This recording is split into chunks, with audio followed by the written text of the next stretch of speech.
बताने जा रहा हूं। मराठवाड्यामध्ये डिजिटल कोचिंग सर्वप्रथम बीएम डिजिटल स्मार्ट कोचिंग सुरू केले। 5 वर्षापूर्वी ज्यावेळेस शिक्षण क्षेत्रामध्ये कुठे ना कुठे एक रिव्होल्यूशन आणण्याचं आम्ही एक प्लॅन बनवला आमच्या टीमने। त्या प्लॅनिंग मध्ये आमच्या डोक्यामध्ये सर्वात प्रथम जर कोणता मुद्दा आला असेल तर तो आला व्हिज्युअल मेमरीचा। कारण की आपल्याला माहिती आहे की आपले जे मुलं आहेत त्या मुलांना कोणत्याही शैक्षणिक कन्सेप्ट ज्या आहेत त्या फार काळासाठी लक्षात राहत नाही आणि त्याचं कारण ज्यावेळेस आम्ही सर्च केलं त्या कारणामध्ये आम्हाला एक गोष्ट लक्षात आली की मुलांना जर नॉर्मल ब्लॅकबोर्डवरती शिकवण्यात आलं तर त्यांना फक्त त्याच्यावरती त्यांच्या ज्या कन्सेप्ट्स आहेत त्या लिहून शिकवता येऊ शकतात, परंतु त्या कन्सेप्टचे ॲनिमेशन्स, त्या कन्सेप्टचे व्हिडिओज, त्या कन्सेप्टचे प्रॅक्टिकल्स या गोष्टी जर विद्यार्थ्यांना दाखवण्यात आल्या तर त्यांना त्या कन्सेप्ट फार दिवसासाठी लक्षात राहू शकतात। आपण दृश्यम हा बॉलिवूडचा मूवी नक्कीच पाहिला असेल। त्या मूवीमध्ये देखील कुठे ना कुठे व्हिज्युअल मेमरी ही जी कन्सेप्ट आहे ही कन्सेप्ट तुम्हाला फार चांगल्या पद्धतीने समजून गेली असेल की त्या मूवीमध्ये अजय देवगणने काय केलं होतं तर एका आश्रमामध्ये त्यांची पूर्ण फॅमिली गेली आहे ह्याचं पूर्ण एक व्हिज्युअलायझेशन तिथं त्यांच्या फॅमिलीच्या मेंदूवरती ते व्हिज्युअलायझेशन त्यांनी बनवून ठेवलं होतं आणि त्या व्हिज्युअलायझेशनमुळे ते त्यांना बऱ्याच दिवसासाठी लक्षात राहिलं।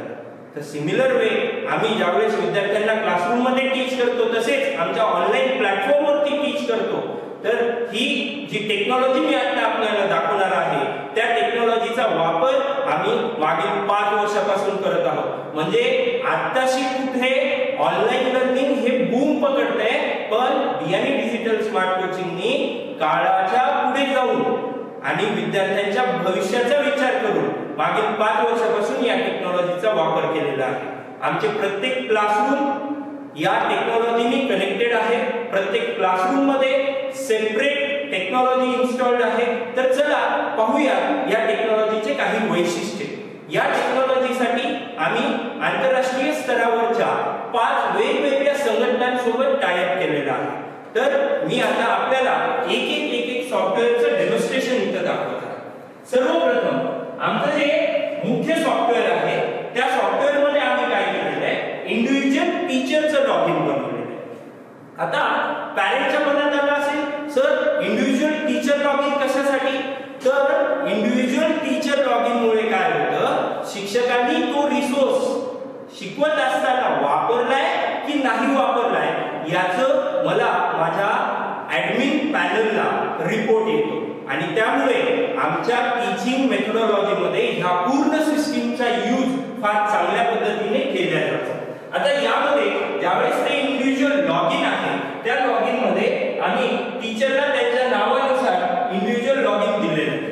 आता ज्यावेळेस टीचर ते इंडिव्हिज्युअल लॉगिन ऍक्सेस करतं त्याला वेगवेगळे टूल्स इथे पाहायला भेटतात। त्याच्यामध्ये क्लास वाईज आम्ही ते ॲनिमेटेड कंटेंट क्लासिफाय केलेलं आहे। समजा आपण क्लास 10 ला शिकवत आहोत आणि क्लास 10 मध्ये गेल्यानंतर आपल्याला कोणता विषय शिकवायचा आहे त्या विषयाचं तिथं सेग्रिगेशन आपल्याला पाहायला भेटतं। त्यानंतर इथे जर मी बायोलॉजी हा विषय घेतला तर आपल्याला माहितीच आहे की आपल्या भारतामध्ये वेगवेगळे बोर्ड्स जे आहेत ते ऑपरेट करतात। त्या बोर्ड्स मध्ये आम्ही सुद्धा काय केलं बोर्ड नुसार तेथे वेगवेगळे बुक्स आम्ही अलॉट केलेले आहेत। जसं की हे महाराष्ट्राचं बुक आहे, त्याच्यानंतर आयसीएसई चं बुक आहे। तर आता मी आपल्याला एक सीबीएसई चं डेमॉन्स्ट्रेशन इथं दाखवतो।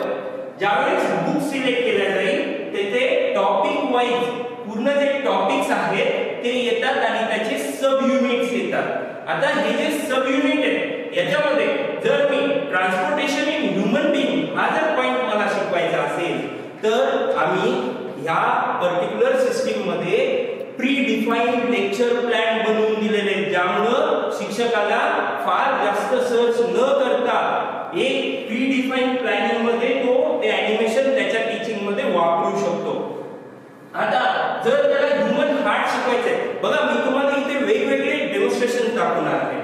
आता ह्यूमन हार्ट मध्ये जे स्ट्रक्चर ऑफ ह्यूमन हार्ट जर त्याला शिकवायचं राहिलं तर त्यावेळेस teacher structure of human heart वरती क्लिक करेल आणि ती कन्सेप्ट शिकवायला सुरुवात करेल. मग जिथे त्याला वाटतंय की हे ॲनिमेशन विद्यार्थ्याला दाखवायचंय त्यावेळेस त्या ॲनिमेशनला परत तो प्ले करू शकतो आणि ते ॲनिमेशन वरनं ते स्टुडंटला तो एक्सप्लेन करू शकतो. आता यामध्ये आम्ही काय केलेलं आहे, या ॲनिमेशन्सला ऑनलाईन प्लॅटफॉर्म वरती देण्यासाठी याच्यासोबत बॅकग्राऊंड मध्ये आम्ही ऑडिओ सुद्धा दिलेला आहे. त्या ऑडिओचा वापर शिक्षक जर इथे अवेलेबल नसेल तर हे ॲनिमेशन त्या ऑडिओनुसार प्ले होतात. आता बघा, ज्यावेळेस शिक्षकाला दाखवायचे की बाबा बॉडीमध्ये ह्यूमन हार्ट कसं आहे, कॅव्हिटी मध्ये ह्यूमन हार्ट जे आहे ते कुठे लोकेटेड आहे, तर हे पूर्ण 3D व्हिज्युअलायझेशन मध्ये विद्यार्थ्याला ती कन्सेप्ट समजून येते. मग त्याच्यानंतर ते ह्यूमन हार्ट पूर्णपणे ज्यावेळेस बाहेर येईल त्यानंतर त्या ह्यूमन हार्टचे पार्ट जे आहेत ते फार चांगल्या पद्धतीने टीचर जो आहे तो एक्सप्लेन करू शकतो. आता यामध्ये ह्यूमन हार्टचं पूर्ण स्ट्रक्चर जे आहे ते डिसेक्ट केलेलं आहे. इथं तुम्ही पाहू शकता की त्याचं वर्किंग कसं चालतंय आणि या पद्धतीने ज्यावेळेस विद्यार्थी कन्सेप्ट शिकेल त्यावेळेस विद्यार्थ्याला ती कन्सेप्ट फार लवकर समजून येईल. आता हे तर झालं ह्यूमन हार्टचं वर्किंग आणि बाकीच्या गोष्टी. परंतु कुठे ना कुठे ज्यावेळेस विद्यार्थी ह्यूमन हार्ट ही कन्सेप्ट शिकतोय तर तुम्ही विचार करा, जर तो ह्यूमन हार्ट तुमच्या समोर येऊन उभा राहिला तर यस, आता मी तुम्हाला तोच डेमॉन्स्ट्रेशन दाखवणार आहे ज्यामध्ये तो ह्यूमन हार्ट एक्झॅक्टली तुमच्या समोर येऊन या सिस्टीम वरती उभा तुम्हाला दिसेल. इथे जर मी ह्यूमन हार्ट टाइप केलं आणि त्या पर्टिक्युलर गोष्टीला जर मी सर्च केलं तर ह्यूमन हार्टचे मला वेगवेगळे फंक्शन्स इथे दिसतात. आता हे जे ह्यूमन हार्ट आहे या ह्यूमन हार्ट मध्ये एवढे सगळे ॲनिमेशन्स आम्ही विद्यार्थ्याला दाखवू शकतो. आता या ह्यूमन हार्टचं ॲनाटॉमी जर मला विद्यार्थ्याला शिकवायची असेल तर ती ॲनाटॉमी एकदम चांगल्या पद्धतीने ॲनिमेशन मध्ये मी ती विद्यार्थ्याला शिकवू शकतो. त्या ॲनाटॉमी दाखवत असताना पहा, आता तो ह्यूमन हार्ट जो आहे तो बॉडी मधनं आपल्याला बाहेर काढायचा आहे आणि बॉडी मधनं बाहेर काढून तो विद्यार्थ्याला आपल्याला शिकवायचा आहे. तर ज्यावेळेस मी त्याचा 3D व्हर्जन तुमच्या समोर इथे लॉन्च करेन त्यावेळेस तुम्हाला कळून जाईल की ह्यूमन हार्ट सिस्टीम मधनं बाहेर कसा येतोय. तर इथं ह्यूमन हार्ट तुम्हाला दिसत आहे. आता यामध्ये मी ह्यूमन हार्टला आयसोलेट करणार आहे जेणेकरून मला ही बाकीची बॉडी नको आहे. तर मी ह्यूमन हार्ट वरती क्लिक केलं.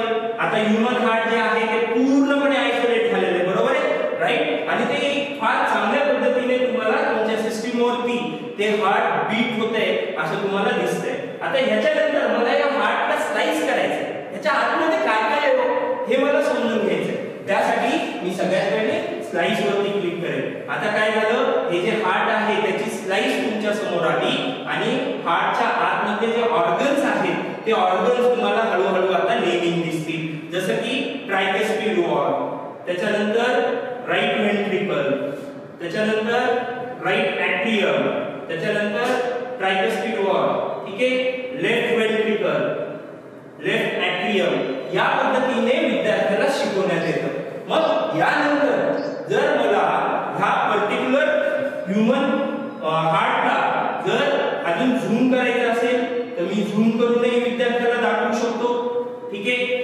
याच्यानंतर या ह्यूमन हार्ट बद्दलच्या ज्या ऍक्टिव्हिटीज आहेत त्या ऍक्टिव्हिटीज आणि ते कंट्रोल्स जे आहेत ते सुद्धा विद्यार्थ्याला मी शिकवू शकतो.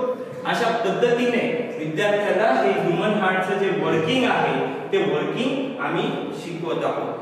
आता तर आपण पाहिलं की ह्यूमन हार्ट कशा पद्धतीने वर्क करतं. पण तुम्हाला एक गोष्ट माहिती असेल, आपल्या पुस्तकामध्ये एक कन्सेप्ट आहे की ज्यावेळेस ह्यूमन हार्ट रिलेटेड काही डिसीज होतात त्यावेळेस डॉक्टर जे आहेत ते ट्रेडमिल टेस्ट करायला लावतात, बरोबर आहे. मग आता ही जी ट्रेडमिल टेस्ट आहे, पहा आम्ही 10वी पर्यंतच्या विद्यार्थ्यांना ती ट्रेडमिल टेस्ट कोणत्या पद्धतीने शिकवतोय. तर इथे एक पर्सन जो आहे तो ट्रेडमिल टेस्ट वरती वर्क करतोय आणि इथं त्याची जी हार्टची वेव्हफॉर्म आहे ज्याला PQRST वेव्हफॉर्म असं आपण म्हणतो, ती PQRST वेव्हफॉर्म इथे वर्क करते. आणि तुम्ही इथं पाहू शकत असता ह्यूमन हार्ट मध्ये ज्या ब्लड सेल्स आहेत त्या ब्लड सेल्स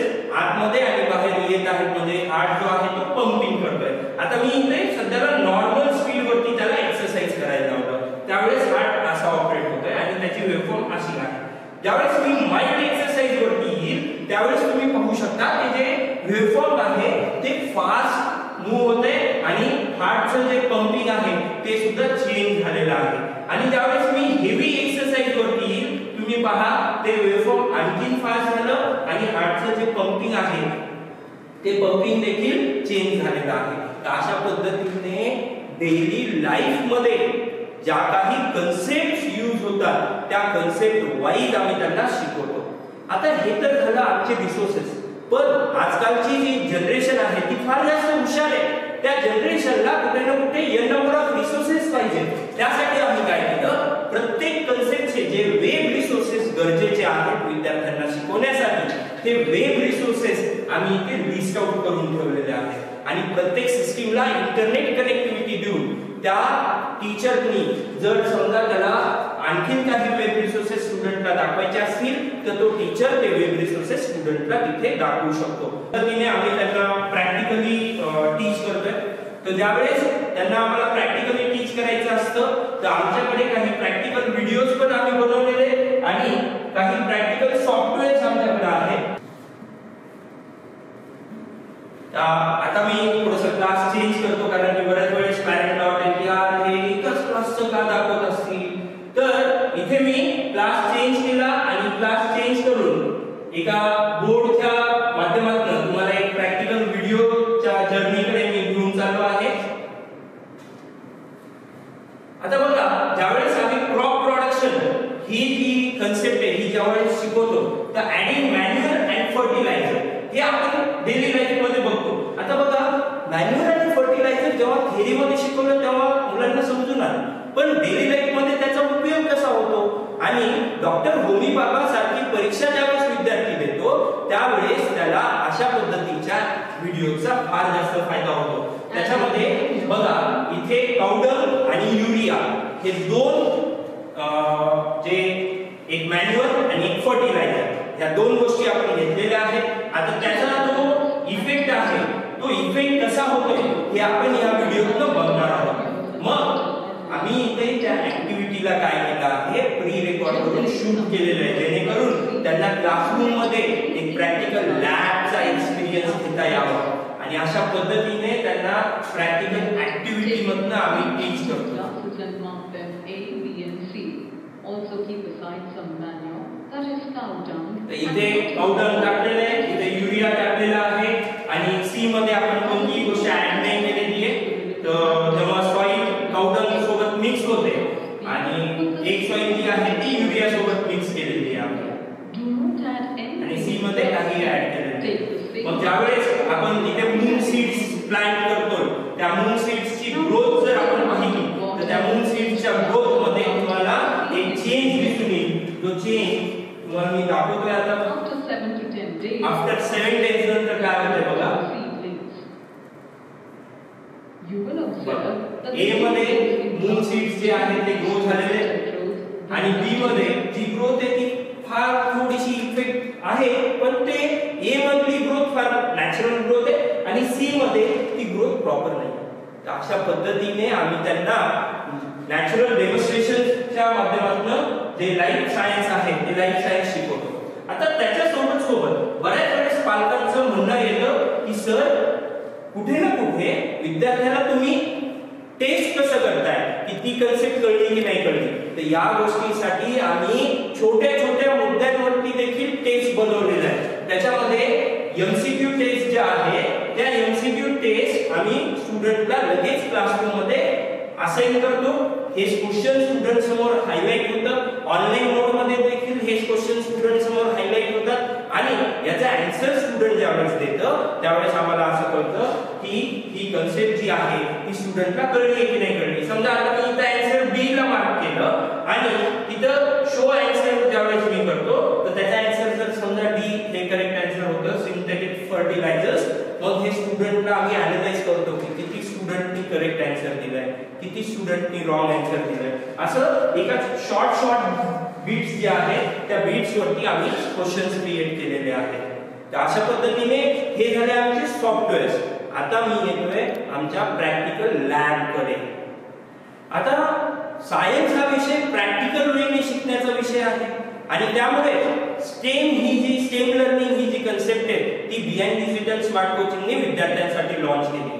त्यामध्ये विद्यार्थ्यांना सर्वप्रथम आम्ही डिजिटल बोर्डवरती लॅबचं एन्व्हायरमेंट बनवून देतो आणि त्याच्यानंतर आम्ही आमचे जे किट्स आहेत जसं की काही रोबोटिक्स किट्स आहेत, काही लाईफ सायन्स किट्स आहेत, त्या किट्सच्या माध्यमातून विद्यार्थ्यांना हँड्स ऑन सायन्स एक्सपेरिमेंट हे करता येतात. तर आम्ही काय केलेलं आहे, इथे समजा फिजिक्सचं जे लॅब आहे ते फिजिक्सचं लॅब आपण सगळ्यात पहिले पाहूया. तर फिजिक्सच्या लॅब मध्ये आपण एंटर करतोय. Yes, we are entering into the world of physics. आणि इथे आम्ही काही मॉडेल्स बनवलेले आहेत जे स्टुडंटला टीच करण्यासाठी आम्ही वापरतो. ज्याच्यामध्ये समजा 10वीला इलेक्ट्रिकल सर्किट्स ही कन्सेप्ट आहे. त्या इलेक्ट्रिकल सर्किट मध्ये मला सिरीज रेजिस्टर ही कन्सेप्ट विद्यार्थ्याला शिकवायची. अहो, आता मी डेरिव्हेशन शिकून टाकलं, मी न्यूमरिकल घेतले, मी थिअरी शिकवली, तरी देखील विद्यार्थ्याला कळत नाही की सिरीज रेजिस्टन्स कसं वर्क करते. यस, मग त्यासाठी आमची ही जी लॅब आहे ती लॅब तिथे हेल्प करते.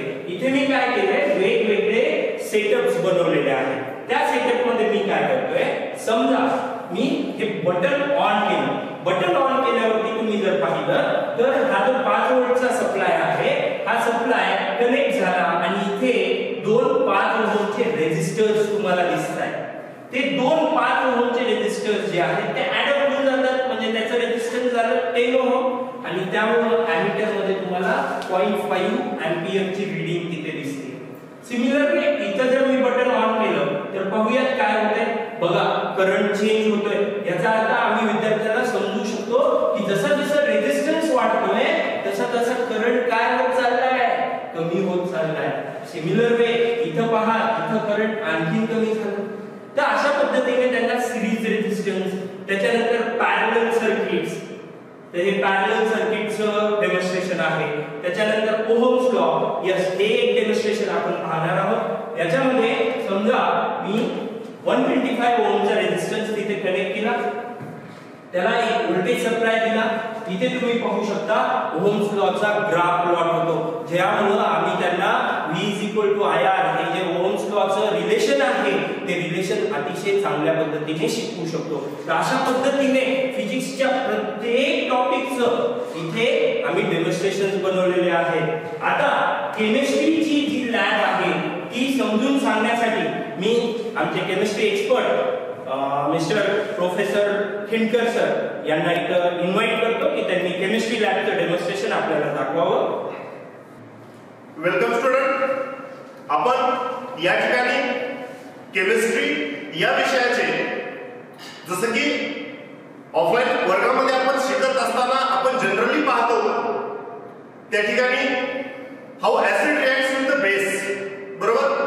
परंतु हे आपण शिकत असताना त्या ठिकाणी फक्त ऍसिड आणि बेसची रिएक्शन, त्यालाच आपण काय म्हणतो न्यूट्रलायझेशन रिएक्शन, ही कशी होते हे फक्त आपण त्या ठिकाणी ऐकतो. ओके. तर या ठिकाणी आपण प्रत्यक्षात जी आपली व्हर्च्युअल लॅब आहे या लॅब मध्ये आपण प्रत्यक्षात ऍसिडची बेस सोबत रिएक्शन कशी होते, न्यूट्रलायझेशन रिएक्शन ही कशी होते हे आपण त्या ठिकाणी पाहणार आहोत. यामुळे काय होईल, जेणेकरून तुम्हाला भास होईल की ही रिएक्शन स्वतः मी करतोय, म्हणजेच या ठिकाणी तुम्हाला ती जी कन्सेप्ट आहे ही कन्सेप्ट क्लिअर होण्यासाठी आणखी या ठिकाणी मदत होणार आहे, बरोबर. आता 10th स्टँडर्डचा आपला जो टॉपिक आहे ऍसिड प्लस सॉल्ट आहे, बरोबर. या टॉपिक मध्ये न्यूट्रलायझेशन रिएक्शन हा एक पार्ट आहे. तर न्यूट्रलायझेशन रिएक्शन काय असते, ऍसिडची रिएक्शन कोणासोबत असते, बेस सोबत असते, बरोबर. तर प्रत्यक्षात आपण या ठिकाणी पाहणार आहोत की how acid reacts with the base, बरोबर. तर यासाठी आपण सुरुवातीला काय करणार आहोत की कुठलाही एक बेस सिलेक्ट करणार आहोत, बरोबर. पोटॅशियम हायड्रॉक्साइड आहे किंवा त्या ठिकाणी सोडियम हायड्रॉक्साइड कन्सिडर करा. आपण सोडियम हायड्रॉक्साइड या ठिकाणी घेतलेला आहे, बरोबर. आता सोडियम हायड्रॉक्साइड आपण बेस घेतला. या बेस मध्ये आपण काय करणार आहोत, हायड्रोक्लोरिक ऍसिड या ठिकाणी आपण त्या ठिकाणी काय केलं, बोर केलं, बरोबर. आपण हे शिकलेलो आहोत की ऍसिड आणि बेस यांची रिएक्शन झाल्याच्या नंतर सॉल्ट आणि वॉटर तयार होतं, बरोबर. तर यासाठी आपण त्या ठिकाणी त्याचं जे वर्ड इक्वेशन आहे ते वर्ड इक्वेशन त्या ठिकाणी आपण पाहणार आहोत, बरोबर. काय मिळालं, हायड्रोक्लोरिक ऍसिड, सोडियम हायड्रॉक्साइड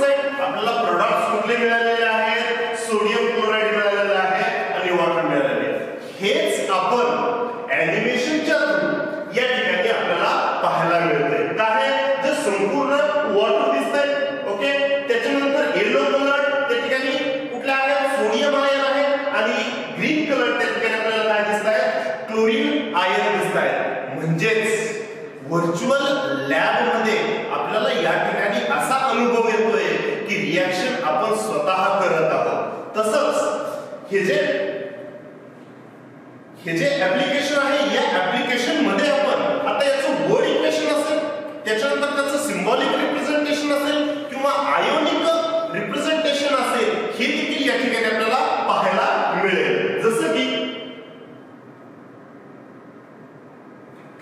जर आपण वर्ड इक्वेशन जर सिलेक्ट केलं तर त्या ठिकाणी वर्ड्स आपल्याला प्रोडक्ट्स कुठले मिळाले नाही, वॉटर्स मिळाले आणि त्या ठिकाणी सोडियम क्लोराईड मिळाले. आणि जर याच्यामध्ये आपण जर आयोनिक इक्वेशन पाहिलं तर आयोनिक इक्वेशन काय मिळतंय, त्या ठिकाणी सिम्बॉलिक इक्वेशन आपल्याला कुठलं मिळालंय, NaCl आणि वॉटर मिळालंय. जसं की या ठिकाणी आपण पाहू शकतो की लार्ज अमाउंट मध्ये जास्त प्रमाणामध्ये काय आहे, त्या ठिकाणी वॉटर आहे, सोडियम आयन आणि क्लोरीन आयन हे सुद्धा आपल्याला त्या ठिकाणी सेपरेट दिसून येत आहे. बरोबर. याच्यानंतर त्या ठिकाणी जर आयोनिक इक्वेशन पाहिलं तर आयोनिक इक्वेशन काय आहे, H2 Na+ आणि Cl- सोडियम आयन आहे आणि क्लोरीन आयन आहे. हे या ठिकाणी आपल्याला समजून घेण्यासाठी या ऍप्लिकेशनचा भरपूर प्रमाणामध्ये उपयोग होणार आहे. त्याचबरोबर जसं की मेटल्स नॉन मेटल्स हा टॉपिक आहे, कार्बन कंपाऊंड्स हा टॉपिक आहे, ओके, आणि पिरियोडिक क्लासिफिकेशन हा टॉपिक आहे. म्हणजे संपूर्ण केमिस्ट्री अभ्यासण्यासाठी विथ प्रॅक्टिकल व्हर्च्युअल लॅब या सॉफ्टवेअरचा ऍप्लिकेशनचा या ठिकाणी आपल्याला भरपूर प्रमाणामध्ये उपयोग होणार आहे. हे या ठिकाणी माझे सहयोगी शिक्षक प्राध्यापक कुठुळे सर हे या ठिकाणी आपल्याला सांगतील. Hello everyone. जैसे मैथमेटिक्स में कुछ टॉपिक ऐसे हैं जिसमें आपको सबसे ज्यादा प्रैक्टिस इंपॉर्टेंट है और कुछ टॉपिक ऐसे हैं जिसमें आपको एलिमेंटेड कंटेंट जैसे कि 3D विजुअलाइजेशन, ज्योमेट्रिकल कंस्ट्रक्शन में है या फिर हिस्टोग्राम हो, पाई चार्ट हो, इसमें आपको ये जो सिस्टम है ये सबसे ज्यादा सिस्टम आपको हेल्प करेगी. जैसे कि कंस्ट्रक्शन में आपको अगर कुछ सर्कल्स आपको कंस्ट्रक्ट करने हैं तो उसका रेडियस आपको फाइंड आउट करना है और रेडियस लेके आपको कंस्ट्रक्ट सर्कल करना है. ओके. तो उसके बाद कुछ प्रोटेक्टर से आपको एंगल्स काउंट करना है या फिर सेट स्क्वायर्स का यूज हो, ये आप इस सिस्टम से कर सकते हैं. उसी के साथ साथ जैसे कि मैथमेटिक्स में कुछ फिगर्स है जिसमें आपको 3D विजुअलाइजेशन की जरूरत है, जो कि हम नॉर्मल बोर्ड पे आप अगर मैंने फिगर पे ड्रॉ की तो ये हमें कम समझ में आ सकते हैं. इसलिए हम इस सिस्टम का यूज करके जो फिगर्स है जिसमें सॉलिड्स फिगर है जिसमें 3 डायमेंशन है वो फिगर समझेंगे. जिसमें हम टेट्राहेड्रॉन की अगर फिगर ली तो टेट्राहेड्रॉन कुछ इस तरीके का आ जाएगा, जिससे इसका 3D विजुअलाइजेशन क्या आता है ये हम देखेंगे. अब 3D विजुअलाइजेशन में ये जो ग्रे कलर का है वो साइड के फेसेस है और उसी के साथ साथ जो बॉटम वाला है वो बेस का फेस है. नेक्स्ट उसका 3D एक्सपांशन मींस जो बैक फिगर होती है वो फेसेस खुलते कैसे कुछ इस तरीके से दिखेंगे. खुलने के बाद उसी के साथ साथ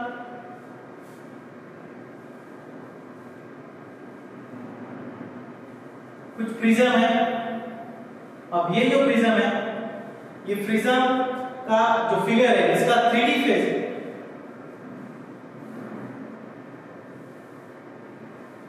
कुछ इस तरीके का दिखेगा जिसमें साइड और टॉप व्यू आएगा और 3D एक्सपांडर कुछ इस तरीके के सामने आएगा. उसी के साथ साथ इस सिस्टम में हम जो ज्योमेट्रिकल ट्रिगोनोमेट्रिकल कांसेप्ट्स है जिसमें कुछ इक्वेशंस के ग्राफ हो या फिर जो हमारे नॉर्मल ग्राफ थे जैसे कि लीनियर इक्वेशन के या फिर लीनियर इक्वेशन इन 2 वेरिएबल्स के जो ग्राफ थे वो हम नॉर्मल बोर्ड पे भी कर सकते थे. बट यहाँ पे जो ग्राफ है ट्रिगोनोमेट्रिक के हो या फिर क्वाड्रेटिक इक्वेशन के हो या फिर क्यूबिक इक्वेशन के हो, कुछ ग्राफ्स है हमारे पास तो हम इस ग्राफ थ्रू भी ये सीख सकते हैं. जैसे कि ये जो ग्राफ आपके सामने दिखा है ये जो ग्राफ है ये है क्यूबिक इक्वेशन का ग्राफ, जिसमें ये जो रेड लाइन वाला ग्राफ है ये जो लाइन है वो 3 जगहों पे कट करती है इसलिए वो क्यूबिक इक्वेशन का ग्राफ है. ये जो ग्राफ है ये क्यूबिक इक्वेशन का भी है और उसी के साथ एक अगर क्यूबिक का क्यों है, क्योंकि यहाँ पे जो रेड लाइन है वो एक्स एक्सिस को 3 अलग-अलग जगह पे कट किया है, तो इसलिए उस ग्राफ के 3 सॉल्यूशन है जिसमें अल्फा, बीटा और गामा, ये कह सकते हैं मींस वो क्यूबिक ग्राफ है। इसी के साथ साथ इस तरीके के जो सिस्टम का मैथमेटिक्स में जो यूज है ये हमने देखा है, और मैं व्हाइट बोर्ड का किस तरीके का यूज होता है तो इसके लिए मैं प्रवीण सर को इनवाइट करता हूं। तो फ्रेंड्स, आपने डिफरेंट जो सब्जेक्ट्स है उसके लिए हम कैसे डिजिटली पढ़ाते हैं ये तो आपने देख लिया, लेकिन अब जब हमें ऑनलाइन टीचिंग करते वक्त व्हाइट बोर्ड का यूज करना रहता है, ठीक है, उस पेंसिल के बाद में उसका एक कलर मैंने सिलेक्ट कर लिया, और अब अगर मैं कुछ एक्सप्रेशन यहाँ पे लिखता हूं तो इस एक्सप्रेशन को हम आपको प्रॉपर्ली टीच कर सकते हैं। उसके बाद में मुझे अगर कुछ जो फिजिक्स के न्यूमेरिकल्स आपको टीच करने हैं, वो फिजिक्स के न्यूमेरिकल्स भी यहाँ पे हम टीच कर सकते हैं। जैसे कि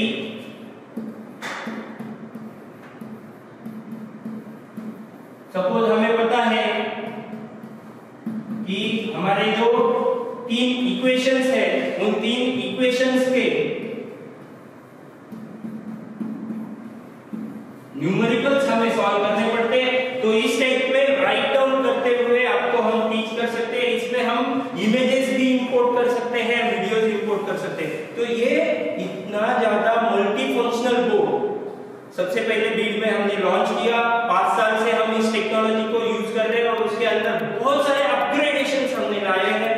बहुत सारे मल्टीनेशनल कंपनीज के साथ हमने बच्चों के पढ़ाई के लिए टाई अप किया हुआ है, और बीएन डिजिटल स्मार्ट कोचिंग ये मराठवाड़ा रीजन के साथ साथ महाराष्ट्र में का पहला सिबिल एक्रीडेटेड कोचिंग है। ये मैं यहाँ पे प्राउडली आपको बता सकता हूँ। हमारी ये जो टेक्नोलॉजी, हमारे क्लासरूम सेटअप, जिसका एक शॉर्ट 2 सेकंड का टूर हम अभी इस वीडियो में करने वाले हैं, जिस वजह से आपको ध्यान में आएगा कि हमको ये सिबिल एक्रीडेशन क्यों मिला। इस जरिए आपके बच्चे का करियर आप बीएन डिजिटल स्मार्ट कोचिंग में एडमिशन करके सिक्योर कर सकते हो। तो मैं बीड के साथ साथ महाराष्ट्र के सभी पेरेंट्स को और इंडिया के सभी पेरेंट्स को यहाँ पे कहना चाहूंगा कि आपके बच्चे के सिक्योर फ्यूचर के लिए आप एक बार बीएन डिजिटल स्मार्ट कोचिंग के साथ आपके बच्चे को ज्वाइन कराइए, जिस वजह से हम उस बच्चे का जो करियर है वो बहुत अच्छी तरीके से मॉडिफाई कर सके। तो आइए जाते हैं हमारे क्लासरूम के एक शॉर्ट टूर में, और इस टूर के बाद मैं पेरेंट को यहाँ पे इनवाइट करूंगा कि वो हमारे ऑनलाइन एंड्रॉइड एप्लीकेशन से या फिर हमारे ऑफिस में विजिट करके एडमिशन के लिए इंक्वायरी कर सकते हैं। Thank you.